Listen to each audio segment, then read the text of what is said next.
Show live with Jason Clemmons, DC. We're coming to you live from the Rock Health and Wellness Center's studio here in Lubbock, Texas. And we've got an exciting show for you tonight. We've got my really good friend from Ruidoso, New Mexico, Dr. Joe Fraley, has just, been so gracious to join us tonight. And we're just going to talk about all things chiropractic. I think you're really going to love the show. We're going to kind of work through some of these real quick issues that we might have with sound. So we've tested this. This is the first time on the show that we've actually gone live and had a guest come in. And so Joe's kind of catching some feedback on his end, and we'll just kind of see how that we can. If we need to make a few changes here in the beginning, we'll make it, because one thing we know about this show, it's live, right? This is the way it goes. We're streaming on Facebook. We're streaming on YouTube. We're live on the radio on 98.7 FM, Walk by Faith Radio. We're streaming on 987radio.com, and you can get us on the Live 365 app and just look for Walk by Faith Radio there as well. So I'm really excited for tonight. We've had some really good shows last night. We got some really good feedback from people talking about the show that we got into about the right eye technology and the Reflex app. And a lot of this stuff that I got from Dr. Fraley. So it's so exciting. I'm so excited to have him here tonight. And we're just going to talk and just like I would call him on the weekends. Well, a lot of times I just call him, we'll just talk for 50 minutes or something like that. So I thought, hey, we'll just try that again tonight. So Dr. Fraley, can you hear us? I can hear you. Am I coming through okay? I think you're coming through loud and clear on my end. It seems like awesome. that we've got it. And is it too much feedback for you, or are you doing okay right there? I'm okay. I got a little feedback, but I'm okay if it's coming through clear to the audience. Okay. And then if you're watching us on the live stream, if you could send us a message like on Facebook, or send us a text message at 806-794-0400, and just let us know if you're getting that sound. It really would help us a lot. And so if you've got if everything's coming through and you can hear me and you can hear Dr. Fraley, just being able to let us know so we can get a little feedback would be fantastic. We really would appreciate that. And so I'm just going to go ahead with it. Joe, how are you doing? How was your day? I'm doing awesome. It was great. Had a busy day. It was wonderful. Got to see lots of patients. It was great. Man, I really appreciate you joining me. You're my first guest on my show, and I couldn't be more honored to have anyone other than you to be right here with us for the first time. So thanks for coming on. I want to introduce you just for a second and just kind of give the listeners a little bit of information about you, and I'll let you kind of fill in some of the gaps, because sure. Joe and I met, I think it was somewhere around 2003. I was in chiropractic school. Joe was in acupuncture school and was fixing to start chiropractic school there at Parker College. And we met, and I was actually an intern in the student clinic, and Joe was one of my very first patients that I got in the clinic, and bless his heart, I would adjust him, and he'd have to go home, put ice all over himself, try to keep it from the horrible adjustments he received during that trimester. And so it was a start. We'll just call it a start to a relationship. And then we've been off and on over the last 19, 20 years. We've been really spend some time together, and then we get away and we come back. But I got through clinic because of Dr. Fraley. He sent me more patients that got me through clinic than anybody. So it was really awesome to have him as a friend and someone that supported me during that time. And then Dr. Fraley's probably the most studied doctor that I know. If I had to pick one person in the United States that I would go to and ask a question to about anything, I would just really, it would be Dr. Fraley. It would just be, the guy he taught for the national board test.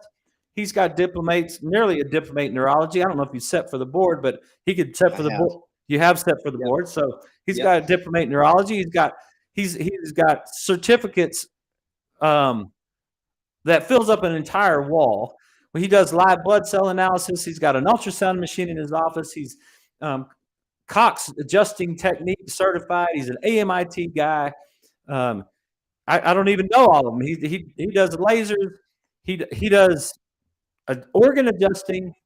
I don't know, what am I missing, Joe? There's got to be something out there that's well, Yeah, you basically qualified. I'm a nerd. That's all Yeah. there is to it. And the one No, thing, Dr. Clemmons has been awesome. I mean, he was such a great mentor when I was in clinic. He walked me through so much. So we've had a great relationship over the last, really over 20, almost 20 years now, which is a little humbling to believe it's been that yeah. long.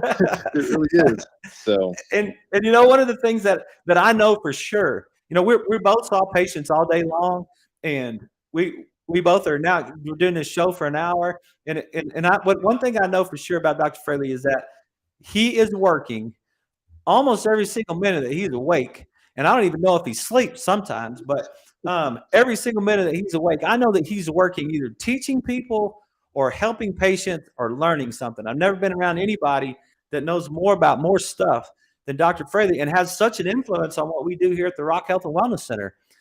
It's just been it's been fantastic. We went last was it 2021. We went to and got did some time, spent some time together doing some functional neurology up in Denver. We spent 21 hours together one weekend, and I'm not sure we said 5 sentences that had anything to do with anything but chiropractic.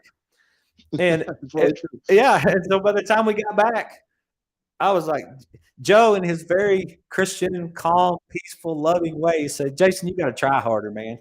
You're not trying very hard. You could do better." So I came back and we got some of the stuff that and I got a whole waiting list or a wish list of things that we got to get in the office that was what Joe does in Ruidoso. And he's got patients that come to him from all over the country. He's got patients that come to him from, of course, all over New Mexico that come to him for special treatment that only Joe does. And so, Joe, thanks for being here.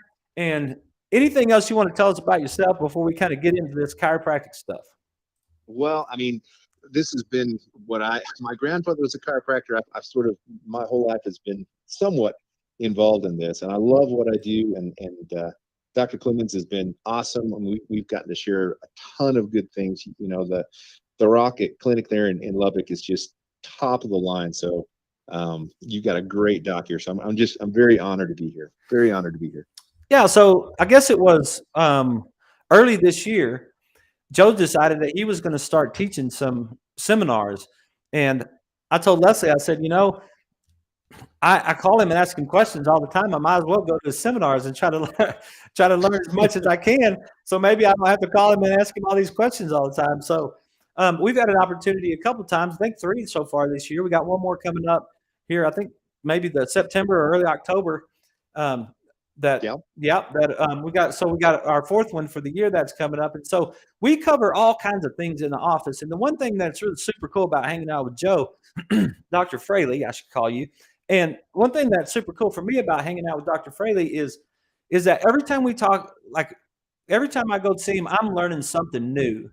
And one of the things is that Joe is super great at is discussing neurology, how it affects things like your balance, how it affects how you can end up with things like neuropathy, how it affects your overall sympathetic nervous system, like your fight or flight response that we've talked about.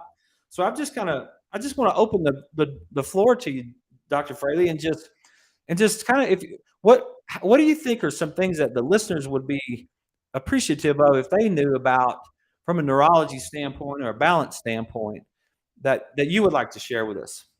Well, let's talk about balance for a little bit, because I think for a lot of patients, that's an issue. You know, there's a fear, especially in patients as they get a little bit older, of falling. I mean, that's a major mortality risk. And in any age group, there's issues with things like vertigo. You wake up one morning and all of a sudden the world is spinning. And that's a really, really horrible feeling. It's a really horrible feeling. And there's a lot of systems that play into that. And so what I want to bring out is just a concept of the why. You know, what actually sets us up for those things. Yeah, that'd be great. Cool. So let's look at it this. So when we look at balance, I want you to consider the fact that balance is dependent on the idea that the brain is getting information. One of the biggest, most important things for brain function is that it gets appropriate information. And for balance, the biggest information is from the eyes, And you can kind of tell that if you have any kind of balance issues at all and you stand there and close your eyes, all of a sudden those balance issues are probably worse. Right. The next big one is from your inner ears. If you've ever had an ear infection that affected your inner ears, that's a really bad day. Um, the next one's from your feet. So this is where we talk about issues with things called peripheral neuropathy, where people can't necessarily feel their feet very well. If you've ever, sat too long and stood up and you can't, your legs have fallen asleep, you realize how much of an effect that has on your balance. And then the last is your neck.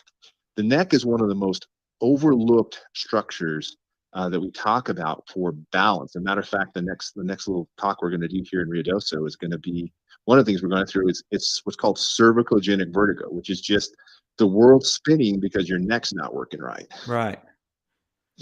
Um, those areas are very much overlooked, and the sad thing is that often when we look at those structures, at them, from a typical treatment perspective, if somebody complains about balance, they might tell them to do Tai Chi or some type of a balance-based exercise program, which isn't bad. There's nothing wrong with that, and it can be very, very successful. But here in the office, I try to do some things to really look at those four structures and evaluate their integrity and see if they can actually communicate the information they need to up to the brain.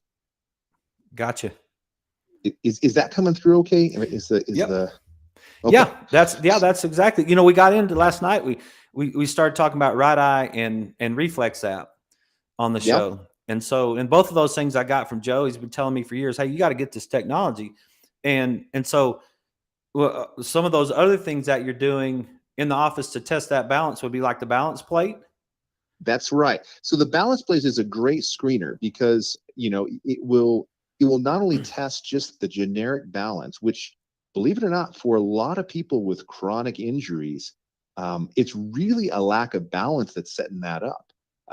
But it'll also do some tests to evaluate the inner ears and the integrity of that feedback system, which is very, very much overlooked. I mean, a lot of folks don't realize that maybe a prior concussion or a prior ear infection has altered the input coming in from the brain.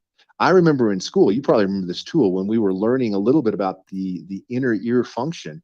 One of the tests, and if you ever want to do it, I would be in a safe place, but if you want to see how the inner ears affect you, all you really need is about a half a syringe full of cold water, and just put it in your ear and wait about 30 seconds and try to get up and walk. Right. Yeah. And you'll learn really fast how important the inner ear is. That's exactly right. That test is not easy on a person.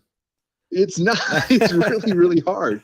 And what I find interesting about the brain, as opposed to so many other structures of the human body, if you were to say take let's say a pancreas cell, you have a pancreas cell that makes insulin. It has an extremely important function.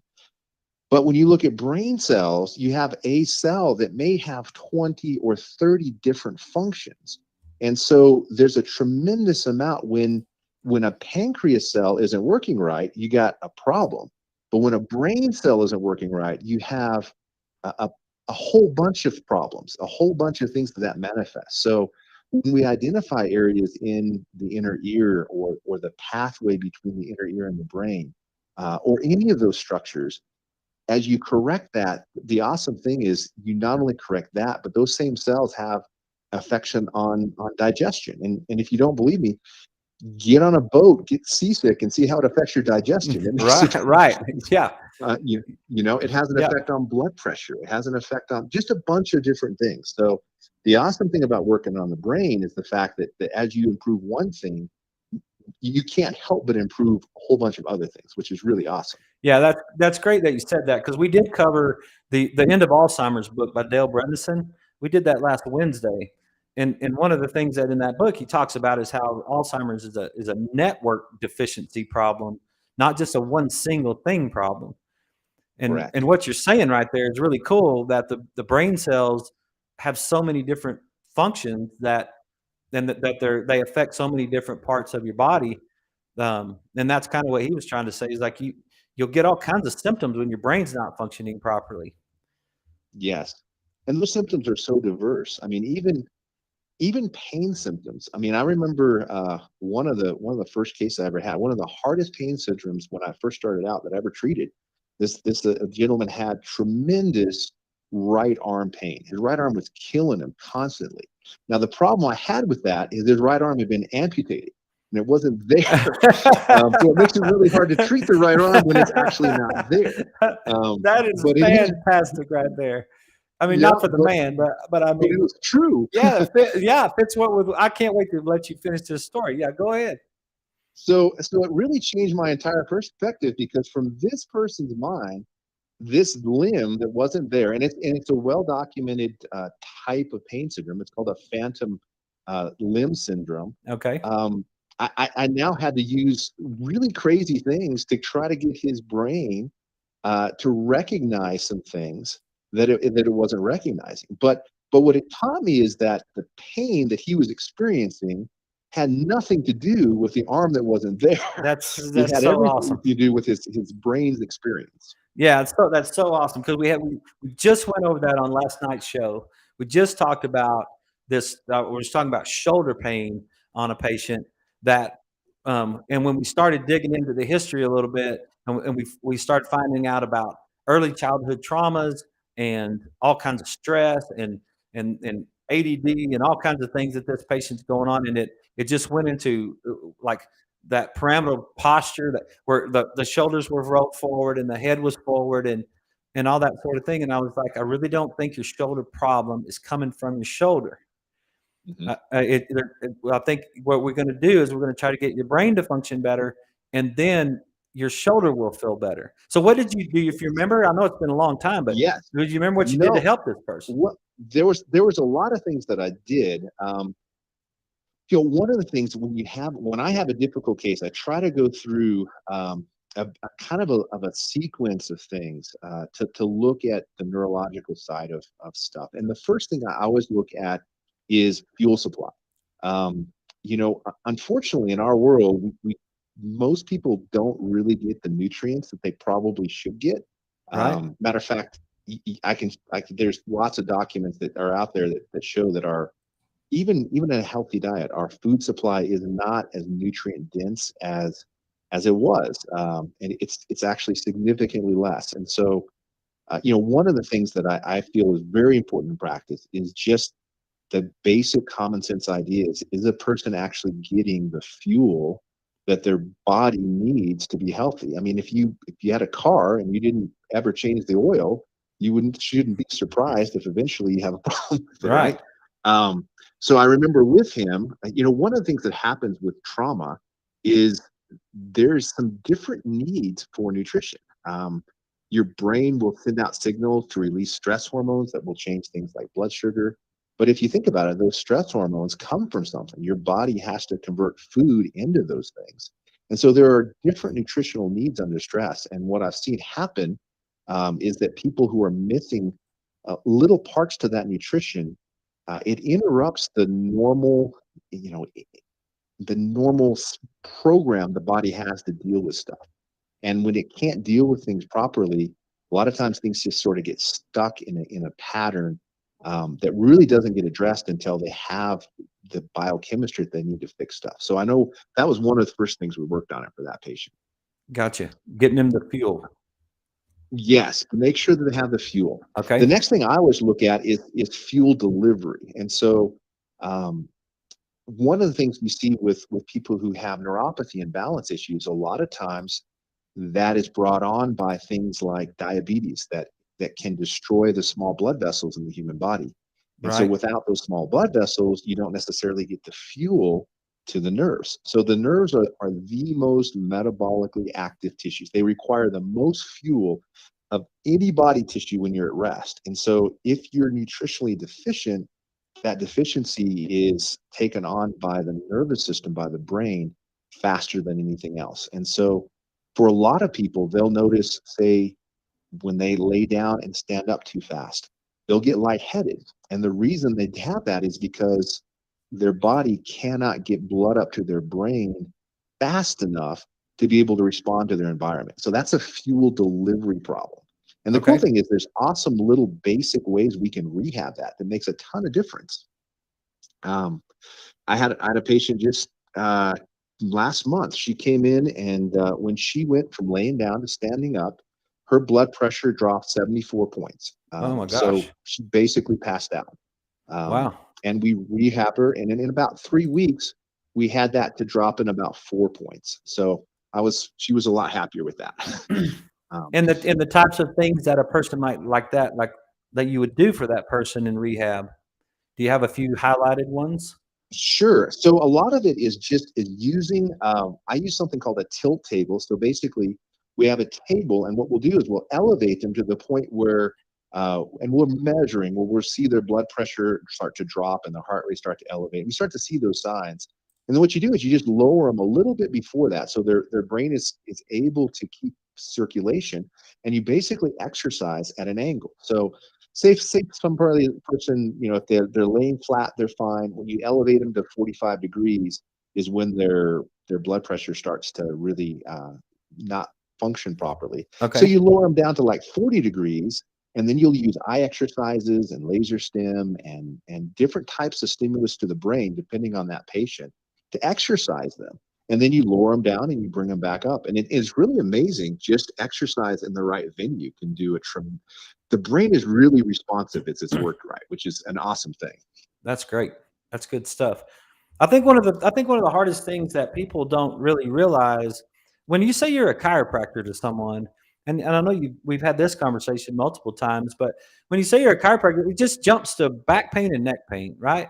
It's like Yes, it's like I hurt my back. absolutely. Like people, and that's part of the reason that made me want to do this show was it's like that the majority of people that walk around have no idea what we do for a living. The ones of us that Mhm. work with the brain and try to do this type of stuff. And so Right. the people that are listening to the show, the people that come back and listen to it later, I just want you to know this, like this is chiropractic.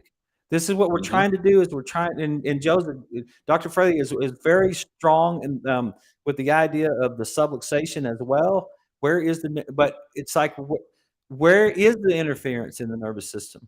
Like you're telling Correct. what he's just saying to us right there is that the interference in the nervous system might start at 45 degrees from coming up.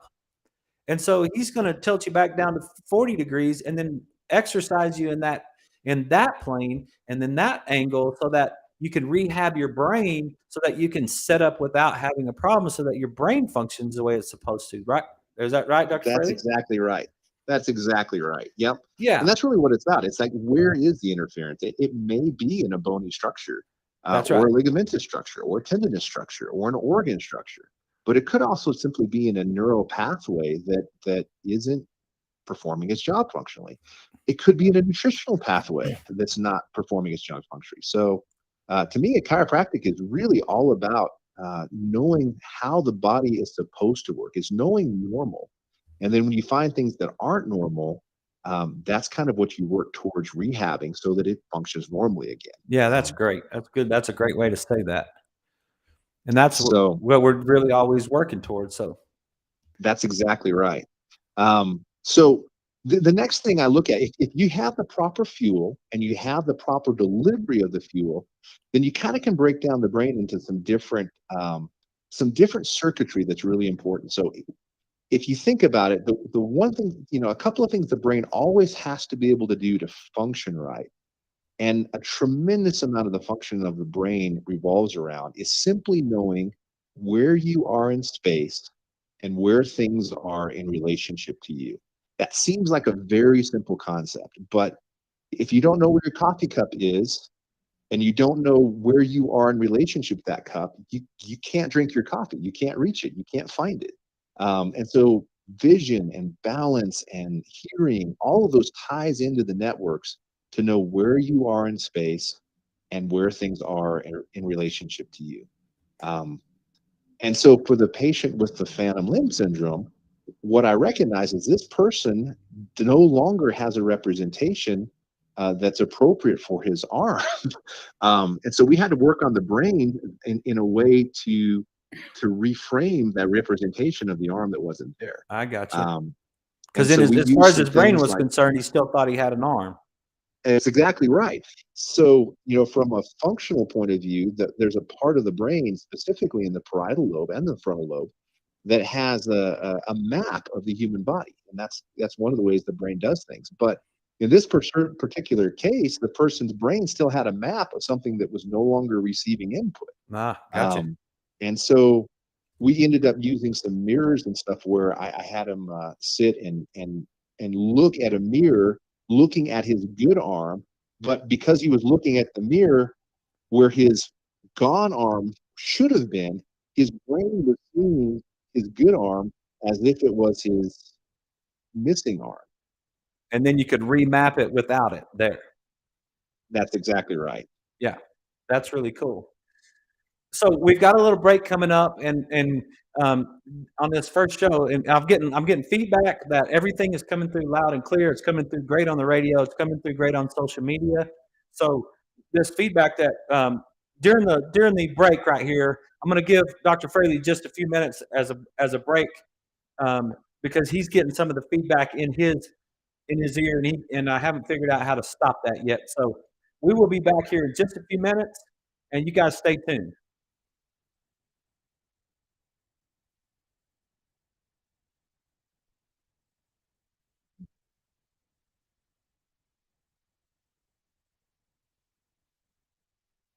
Okay, I know that Dr. Fraley can't hear me right now, and he's listening to the show in his head, through the phone. So it's really hard for him to listen to exactly what we're doing. So we're just going to take a little break from as far as the show is going, but we're still live on the YouTube and Facebook and Twitter, X.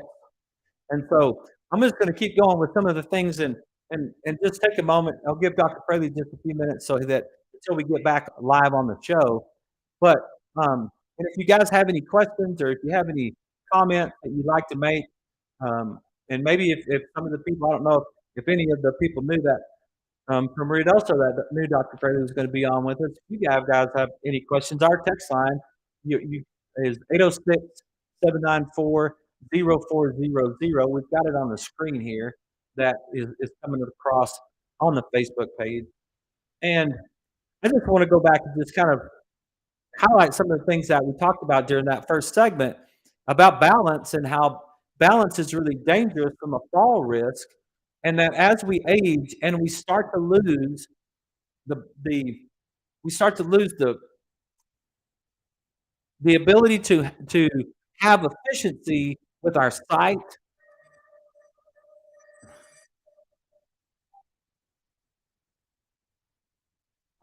Okay, so with sight, and with our sound, and with our hearing, with our neck, with our feet, all those things together is sorry,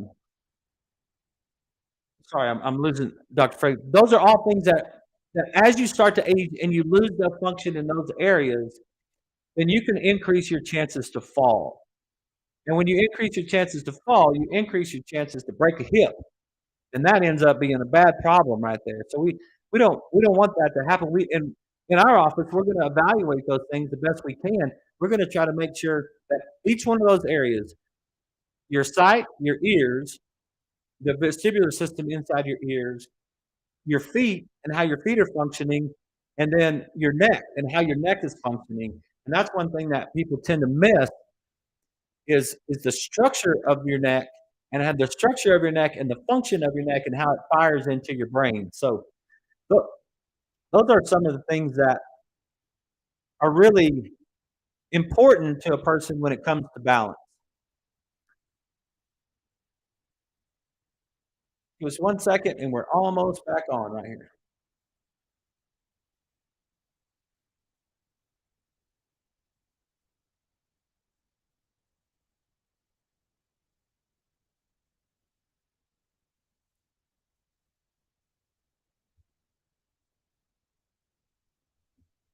Okay, we're back on the show. Dr. Fraley, are you still with us? I'm here. Can you hear me? Yes, sir. We're good. Okay, and great. You're coming through on this. Sorry about we lost you there for a second, but I appreciate you being with us. We are on. This is Life with Jason Clemmons, DC. And I've got one of my really good friends, Dr. Joe Fraley from Alpha and Omega Chiropractic, who's joined us. And we are just talking chiropractic and neurology. And we may just continue this for a little bit. We had some other things we could talk about, but maybe I could get Dr. Fraley to come back at some point and talk to us again, and we can cover some of the rest of this stuff. But um, I want you to go ahead, Doc, and just let me see where. I think, can you hear us okay? Is everything coming I can through? Is hear that you. music bothering Yep, you too I much? got you. We're okay. We're fine. Yeah, it should be fading out here in Cool. any second, and we should be good to go. So, yeah. So I'm just going to let you kind of pick up where you left off when we were talking about remapping the brain and the parietal lobe and getting where you are in space. So that's what we were talking about when we left. So yeah, so if you think about it, I was talking about a patient I had who had tremendous right arm pain in an arm that had been amputated. It wasn't there anymore. And we were talking about the idea that the brain has a map of different parts of the body, of blood vessels and arms and legs and all of your organs. All that stuff is mapped in the brain. And so when that map is fuzzy, it's distorted. One of the things that happens is the brain can actually create pain in order to protect you. And that's a really important concept to understand. So there's a portion of brain, and it's believed to be primarily in a structure called the anterior cingulate gyrus that has the job of anticipating pain. You probably experienced that. You may remember a time. Maybe it was a root canal. Maybe it was something that was really unpleasant. But just thinking of that, and then thinking of going into that situation again, you can almost feel the pain that was associated with that. Okay. I think everybody just got that right there. Yeah. Yeah. Everybody listening got that one. Yeah. So if you kind of think about this, so what the brain does, let's say that this person had something bad happen to his arm. But let's say another person, a different patient, say maybe they injured their low back. Low back injuries are pretty common. Let's say some listener out there, had bent over and picked something up and they'd done something to hurt a disc in the low back. Well, there's a part of the brain that says, hey, I now associate that structure in the low back with this really awful pain. Okay. And so what the brain will start to do is it'll start to create this little pattern when those nerves in that part of the body are active. The brain will say, hey, I remember that pain. And so the last time I felt that, you were bending over and you were picking up a big rock. And that rock was heavy. And so now when you bend over, I'm going to actually create pain before you actually hurt yourself, because I don't trust you anymore. Let's put it that way. Yeah. And so the brain can actually create anticipatory pain. So let's say that a person could, just for easy math, pick up a 100-pound boulder without an injury. But the brain says, hey, I don't want you to pick up a 100-pound boulder, because at 101 pounds, you're gonna tear something. Okay. And so what it can do is actually start creating pain at, say, 90 pounds.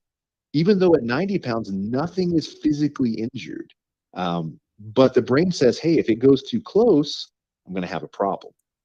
And so the brain can actually start creating these pain loops in a way of protecting you.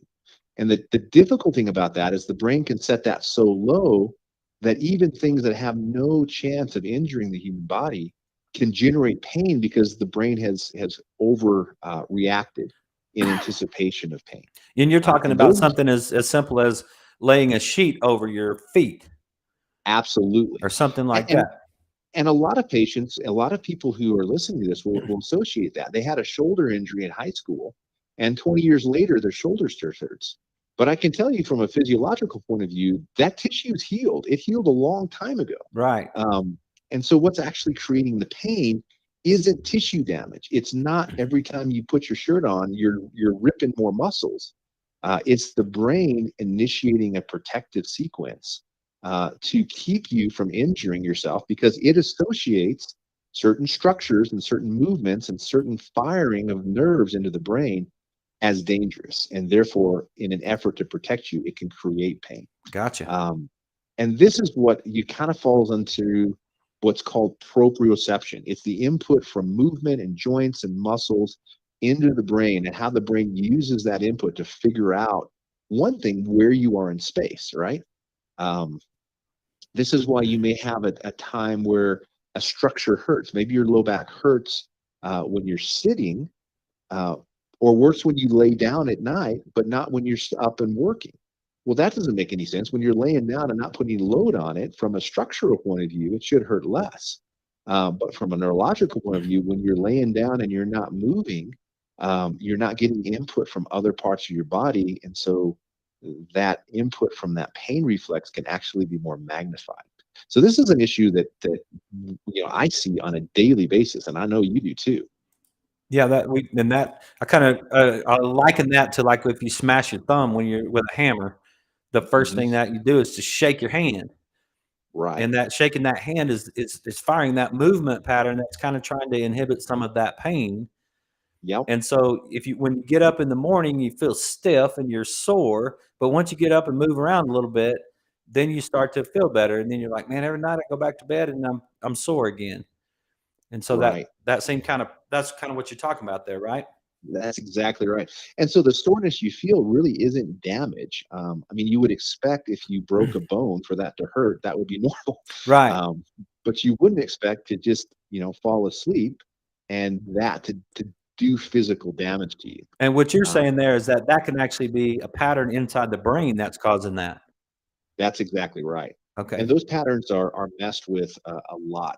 One of the things that can happen with pharmaceuticals is that can chemically alter those patterns. And if you look at a lot of the side effects from a lot of painkillers, one of the side effects can actually be increased pain because of the way that chemistry affects the brain patterns that create pain that's not due to injury, which is sort of a discussion in of itself. Right, yeah. And that's another thing that we've kinda touched on a time or 2 maybe, but that we really haven't gotten too deep into, and maybe we'll get on another show, is just that painkillers are working on your brain, not your knee Right. so much. Like, it's when you take a painkiller, when you take some sort of NSAID or whatever, that and that's you're not you the NSAID maybe not so much, but those you're getting inside you're trying to disrupt brain patterns that are causing pain, or inhibit an area or stimulate an area, whatever, that's causing pain inside the brain. Like, your medicine works on your brain mostly. Right. A lot of those pathways do, particularly a lot of your opioid-based painkillers are very much about brain chemistry. So, but again, all that comes back to sort of those categories. Is Okay. there extra inflammation because of a nutritional deficiency? We've talked about this a lot. I have a whole book. I'm staring at it. That's why it's on my mind. It's called Phospholipid in Spectrum Disorder in Psychiatric Cases, and it's all about um, the hundreds and thousands of research papers that talk about just simple imbalance in inflammatory fats versus anti-inflammatory fats, and how that's directly correlated to depression and anxiety and schizophrenia and bipolar and autism. Um, it can be a nutrition thing. So a lot of the NSAIDs will deal with inflammation on a certain level, but most people aren't deficient in Tylenol. Like I don't think Right. there's a recommended daily allowance for Tylenol. Right? That is So one of the sentences that got me to be a chiropractor right there. yeah, It's like, well, my so if brother-in-law. there's a true inflammatory disorder, it's probably because of some type of nutritional imbalance. Um, Unless the inflammation is normal. If you smack your toe on the end table when you get up in the morning, then it kind of should be inflamed. That's part of the healing process. So Right. So you're um, saying take your fish oil is what you're saying right there. and that's right. That's one of the things. Yeah. Yeah, Um, I think the listeners have one. heard that once or twice so far. So Yeah. that's awesome. Yeah. So, anyways, when you start looking at those body maps, one of the things that's been really profound in my understanding of how that works, if you look at any map, if you ever were a Boy Scout or did any kind of outdoor activities where you're looking at a map, one of the things you'll look for first when you have a map is a legend. There'll be a little legend in the map somewhere that'll have a north, south, east, west sort of marker on it. And for the human body, All the maps, and the body's got a ton of maps. All the maps in the human bodies have to have a legend. They have to have a marker so the brain can orientate itself. And that marker is the inner ears, the vestibular system. Your inner ears that are hardwired into your skull. It's the first neurological system to really develop as a fetus in mom, because it's the legend that all the rest of the maps are going to tie into. And so when that legend is distorted, uh, that leads not only to balance disorders, but a whole host of other things, because now all of a sudden all the maps in the human bodies that depend upon that legend, now they're trying to, you're lost in the woods somewhere, you're trying to follow a map home, but you got no north, south, east, west. You got a compass. It's not doing you any good because you don't have those markers. That's Gotcha. basically how important the vestibular system is to your body. That's fantastic. Because there's so many things that would now happen that you might search your whole life trying to find the answers to, and never find the answers to them if you don't look at the vestibular system. That's exactly right. And when you realize the importance of orientation to the rest of the map, for your brain, I mean, your brain maps your blood vessels, but if it doesn't have orientation for those blood vessels, that's a stress, and you'll get a stress response. And part of that stress response will be increase in blood pressure, or abnormal regulation in blood pressure. Um, and anybody who's had an inner ear infection and really has a bad case of vertigo, they'll testify that it dramatically affected just how fast they could get up, how fast they could lay down, rolling over in bed. Life is a lot more difficult when your brain doesn't know where you are in space. Right. And that's why by testing it, like you mentioned, the balance platform, some of the stuff you look at with the eyes is so valuable because, um, you know, for example, a lot of folks are on blood pressure medications to regulate high blood pressure or Right. low blood pressure, but more often high blood pressure. Um, Again, probably most people aren't deficient in their blood pressure medication. Like that's probably not the cause of their problem. I can tell you for sure a potential cause of the problem can be a vestibular issue, and many of those issues can be rehabbed very, very simply. It's not looked at, and so that's one of the things that uh, Dr. Clemmons and I strongly share is just this desire to look. If it's not a problem, it's not a problem. But um, if it is a problem and you can actually fix that, then you can get to the root of the issue and not just be chasing after the symptoms. And I think that's a big thing what you just said right there. It could be a problem.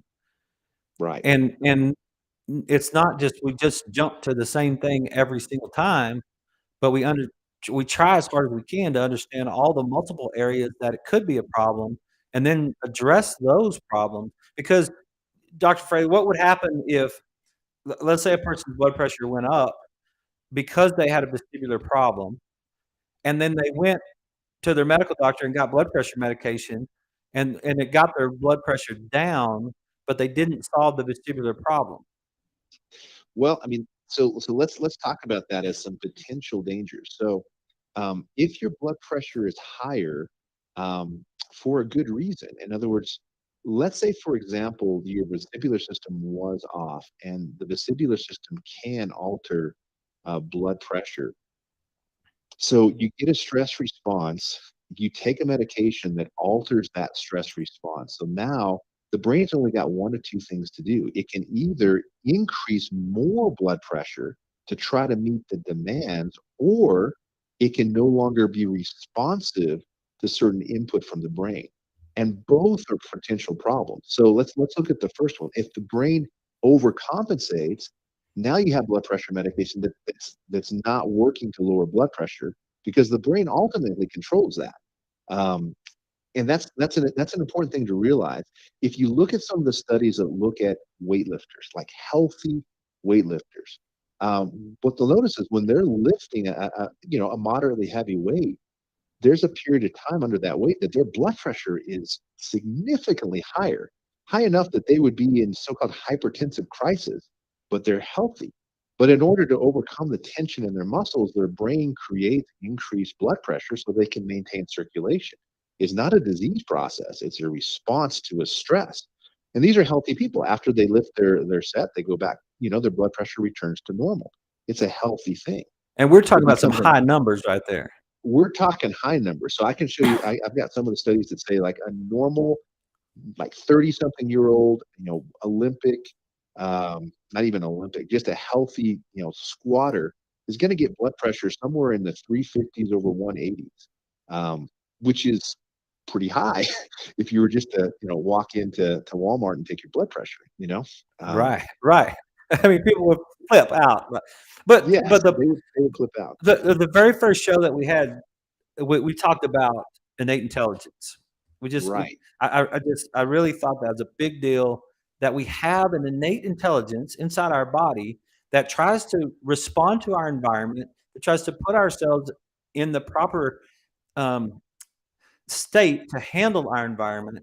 And what you're saying right there is that if you were to load 400 pounds on your shoulder and do a squat, your body would have to meet the demand of the stress Exactly. by raising your blood pressure in order to handle the amount of stress that it was under.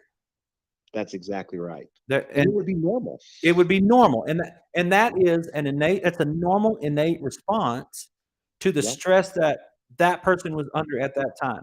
So now Yeah. let's back it down and take the normal, what we would consider a normal person on a normal day living in the United States or anywhere on the globe. You got things to do. You got a job, you got a spouse, you got children, you got bills, you got ball games, you got stuff to do that might that might um, put a load on you that your body might need to increase its blood pressure in order for you to handle. Is that fair That's right. to say? Absolutely. Yep. And Yeah. then And and matter of fact, now you go take a you check your blood pressure and says someone says that your blood pressure's high. right. And it's like, what are we gonna do about it now? A wellness approach to that is to understand, how am I supposed to get myself more prepared to handle my environment? Right. Well, and that's the thing is if you and I do completely buy the fact that our bodies are extremely well designed.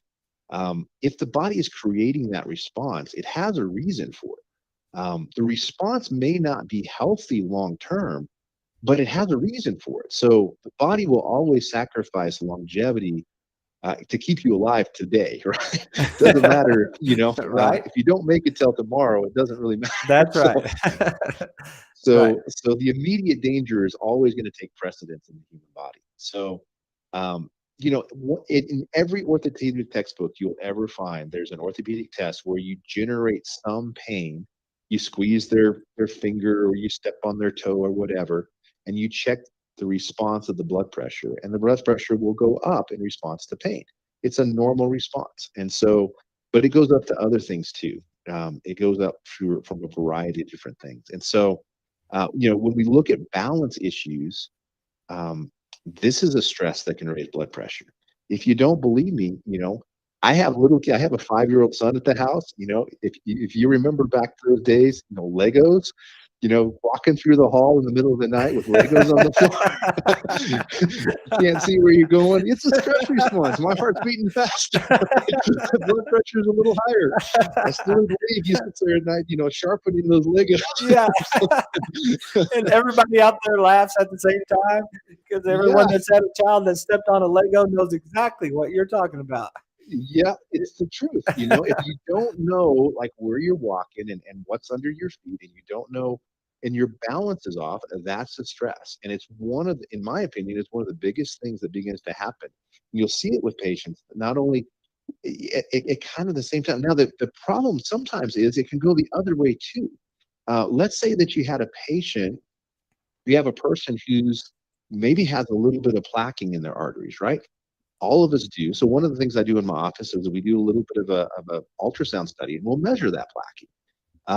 But let's say, for example, they have, say, 30% of their carotid arteries have plaque. Now, medically, that's not really enough to do anything about. But I want you to imagine a garden hose. This is a good example. turn the water hose on the garden hose, and then you use your thumb and you cover a third of that end of the garden hose. What happens to the water? Right. The pressure comes up exponentially. Now, the thing of it is, in order to keep the same flow of water, when you have a hole for the water to go out, the water has to move faster. It's just basic physics. Right. Same thing happens to the brain. If you cut a third of the carotid artery, for example, if the artery is going up in the brain, if you block a third of that with plaque, then you have to have a significant increase in pressure in order to keep the same flow going up through the brain. And that becomes a problem because now if I take a medication that reduces the pressure, guess what happens to the flow? Um, Now we begin to get less flow through the brain, less perfusion of blood, and the brain doesn't appreciate that. It does not like it when you're in a chokehold. So And you it's go back something to to that consider. same thing you started with, right? Fuel and fuel delivery. That's it, fuel and fuel delivery. I mean, you kind of have to start that way. Somebody puts you in a sleeper hold, you won't necessarily have a long, healthy life. Right. Uh, Yeah. it just doesn't work that way. So you got to look at that as one of your foundational things to say, hey, um, if you don't have fuel, let's say a person. I have a patient I saw just today. Um, Super healthy young lady, late 50s, had a stroke. We measured her carotid arteries; they were about two-thirds blocked. Now, at the time, she was on three blood pressure medications and a bunch of other stuff that she came to me. But she didn't want to. She didn't want to stay on that. She was young and she's healthy. And when I say healthy, this woman had an incredibly great diet. Like I was amazed that she hadn't plaquing at all. But then when through the course of her history, she had Lyme's disease, and so my thought process is that that condition, which is an infection that's very chronic, could create a lot of inflammation, and inflammation can lead to plaquing in the arteries if that inflammation affects the blood vessels. And so we did some things to get the infection under control, and we did some natural stuff to start cleaning out the blood vessels. And all of a sudden, well, not all of a sudden, it actually took a number of months, but she was able to regulate her blood pressure without any medications, and she was able to get off of that, which is one of her goals, which was awesome. But you had a stressor, probably that was an infection that led to inflammation, that led to a normal response, which is plaquing. That's basically scar tissue, if you will, over the vessels.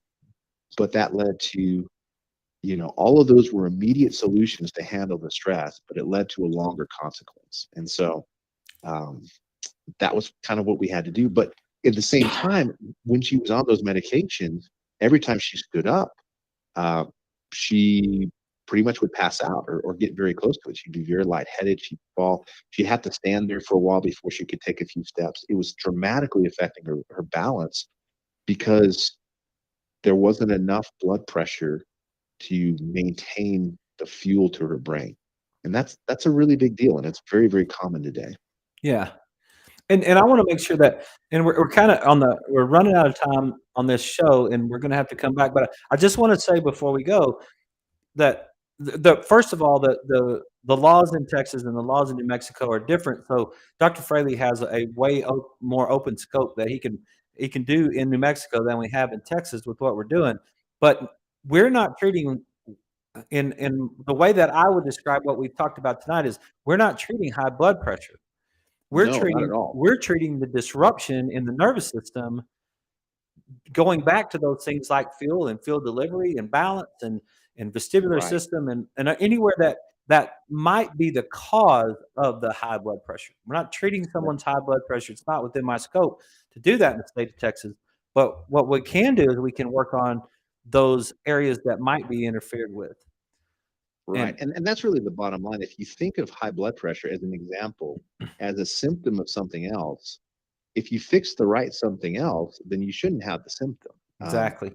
And honestly, every medical doctor I know, they don't want patients on a medication forever. That's not their goal. But they have something that's important that can potentially be life threatening that they want to deal with. Right. And so if you can actually fix the problem and that symptom goes away, everybody's happy. That's the bottom line. So yeah, I mean, through all those cases, it's not that I in any way took them away from their medical management. is more a matter of, say, how can we rehab and deal with some things to deal with some of those problems? And if we do a good job of that, they won't need, um, you know, they won't need the effort. Yeah, that's exactly right. Um, well, Dr. Fraley, we've come to. I knew this was going to happen. We we've come to the end of our time on our radio show. We're going to hang around just for a minute after this is over on the Facebook Live, and just kind of end up any questions or anything that we might have. If you have just a minute to hang with us, Sure. and so and you guys, if you have any questions, if you're listening to us on the show and you want to get a hold of us, call the Rock Health and Wellness Center, 806-794-0400. We'd be glad to take care of you. I'd be glad to talk to you and just see if we can help you. So thanks for listening. We'll see you guys tomorrow night.